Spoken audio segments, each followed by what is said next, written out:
इसी टाइप के लोगों के साथ ताल्लुकात है। The aggression she has, I saw Rajshree and Adil के केस में, वो हर दिन एक नए बंदे को सामने कर देती है, और वो सामने वाला भी झूठ पे झूठ बोल रहा है, वो भी झूठ पे झूठ। इस ईवल, वो शैतानी है।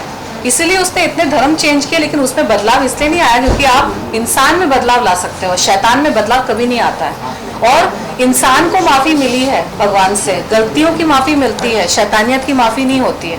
ये जो राखी सावंत करती है ना, इसने पुराने विक्टिम्स को भी मैंने बहुत बार सुना है, उसने कहीं पे जब उसको पता चलता है ना पकड़ी जाएगी, जेल हो जाएगी, तो रो के गिड़गिड़ा के एकदम, मतलब उसका पूरा पास निकल आता है, मैं बहुत गरीब फैमिली से हूँ, मेरे पिता चले गए, मेरे माँ चली गई। उसका ये रोना धोना है ना, ये उसका स्क्रिप्ट है, इट्स अ स्क्रिप्ट आदमियों को फंसाने के लिए। मेरा ये है, मेरा वो है, तो सेवियर कॉम्प्लेक्स जाग जाता है। Just told you today right, वो सेवियर कॉम्प्लेक्स सामने वाले का जाग जाता है।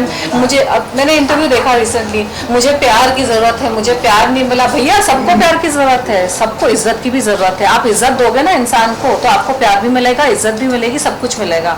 आज इसकी राखी सावंत की जो फटीचर हालत है ना, इसका दायित्व इसके ऊपर ही है। She is responsible for where she is today. उसने ज़िंदगी भर लोगों का इस्तेमाल किया, ज़िंदगी भर लोगों को बेइज्जत किया, ज़िंदगी भर लोगों को रोड पे ला कर उसने लोगों की इज्जत की नीलामी करी, बिना मतलब, बिना किसी वजह से। और उसने ये जो सुसाइड वगैरह करवा दिया, इसका पाप लगा इसके ऊपर। और बहुत लोगों ने उसको माफ़ कर दिया क्योंकि वो रो के गिड़गिड़ा के माफ़ी मांगती है। लेकिन प्लीज़ रिमेंबर दिस, जो शैतानियत करता है ना, जो सोच समझ के उसको पता है कि सामने वाले को डिस्ट्रॉय करना है, उसके बारे में ऐसे झूठ बोलो कि उसका पूरा मतलब अंदर से डिस्ट्रॉय हो जाए इंसान, ठीक है, तो वो शैतानियत है, वो कॉमेडी नहीं है। और लोग, उसने ना एक पीआर में, शी इज़ वेरी क्लेवर, बहुत चालाक है वो, उसने ना अपना एक हवा बना के रखा है कि मैं ज़बान की गंदी हूँ बट मैं दिल की बहुत साफ़ हूँ, मैं, और बहुत क्यूट बिहेव करती है, बहुत कॉमेडी करती है। ये सब अपनी गंदगी को, अपनी शैतानियत को छुपाने के लिए। प्लीज़ रिमेंबर दिस, जो दिल का साफ होता है ना, उसकी ज़बान भी साफ होती है, उसका दिमाग भी साफ होता है, और उसकी हरकतें भी साफ होती है। It's a fact of life.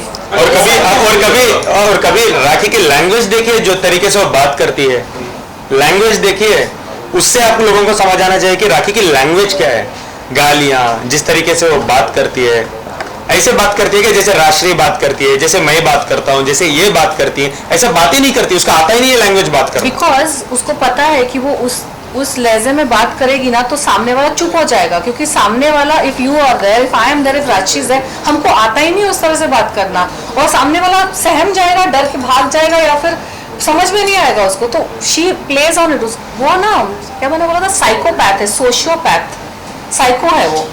उसको, उसका बहुत दिमाग चलता है, उसको एग्जैक्टली पता होता है, सामने वाले को पढ़ लेती है, सामने वाले की क्या वीकनेस है, सामने वाले की चाबी कैसे घुमानी चाहिए, उससे अगर निकालना है कुछ तो कैसे चाबी घुमानी चाहिए, उसको अगर धकेलना है, उसको पुश करना है तो कैसे चाबी घुमानी चाहिए, उसको हर्ट कैसे करना है, उसको डिस्ट्रॉय कैसे करना है, सारी शैतानियत वाली बुद्धि। तो आपको मैं जवाब देना चाहूँगी कि राखी सावंत जितनी उसने एक्टिंग मीडिया के सामने और प्रेस कॉन्फ्रेंसेस में की है, और रास्ते में मीडिया को बुला बुला के की है, उतनी एक्टिंग अगर उसने सच में काम में, शूटिंग में कर लिया होता ना, तो आज वो कहीं और पहुंच गई होती। इतनी से दिमाग जो चलाती है ना, दूसरों को डिस्ट्रॉय करने में, दूसरे का ये उसका वो, उतना दिमाग अगर उसने अपनी लाइफ में चलाया होता ना, कि मैं अपने आप को कैसे अच्छा करूं, अपने आप को कैसे उठाऊं, तो आज उसकी ये फटीचर हालत नहीं होती। क्योंकि इज्जत उसको ही मिलती है जो इज्जत देता है, प्यार उसको ही मिलता है जो प्यार देता है। और अगर आपने लाइफ लॉन्ग दूसरे को डैमेज किया है, तो आपका क्या होगा, आपका वैसे ही होगा फिर। अच्छा, उसके इंटरव्यूज में, इंडस्ट्री में तो ऐसा ही होता है, मीटू के टाइम पे इंडस्ट्री में तो वैसा ही होता है, तो फिर आपको इज्जत नहीं मिलेगी। मुझे मिलती है इज्जत, मुझे काम भी मिलता है, मुझे काम के पैसे भी मिलते हैं और इज्जत भी मिलती है। जहाँ इज्जत नहीं मिली वहां पे मैंने कंप्लेन किया। तो राखी सावंत के अंदर जो ये आक्रोश और गुस्सा भरा हुआ है ना, जो दूसरों पे निकाल देती है, जो सामने मिलता है उस पर निकाल देती है। उसका, if you see her interviews, वो बहुत अग्रेशन है उसके अंदर, बहुत क्रोध है। वो क्रोध उसके अपने लिए है, वो उसने खुद की जिंदगी जैसे बिताई है, उसने अपने आप पे जो सारी चीजें अलाउ की है लोगों को करने के लिए, ये बोल बोल के अपने आप को कि ये तो इंडस्ट्री ऐसी है, लाइफ ऐसी है, दुनिया ऐसी है। दुनिया ऐसी नहीं है। बहुत सारे लोग हम लोग जी रहे हैं ना, अपने तरीके से जी रहे हैं। 2 रोटी कम खा के भी इंसान खुश रह सकता है, पीसफुल भी रह सकता है। और अगर इंसान दिमाग में डाल ले ना कि मुझे अपने तरीके से ही काम करना है, मुझे ऐसे ही काम करना है, तो आप चांद तक भी जा सकते हो। तनुश्री, जैसे कि अभी आपने आदिल के